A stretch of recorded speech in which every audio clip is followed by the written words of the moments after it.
তো আজকে আমরার বিম বান্দার খাম চলের 5 ফ্লোর আর আদা হইছে বান্দা আবার ক্লিয়ার হইছে না। বিম বান্দার খাম চলের বিম বান্দা L/4 বিম বান্দা হয় 4 ভাগ করিয়া, 1 ভাগ 4 ইঞ্চি আর মিডিলটা হয়ে গিয়া 6 ইঞ্চি করিয়া। আর এই সাইডে দিয়া প্রায় ক্লিয়ার হয়ে গেছে বিম বান্দা।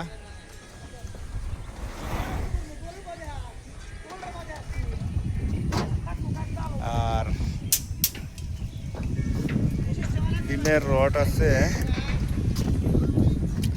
20-এর আছে 60টা আর 16-র আছে 60টা রড। বেশি লেট হইতো না, 4-5 দিনের ভিতরে ডালাই স্টার্ট হইব। আর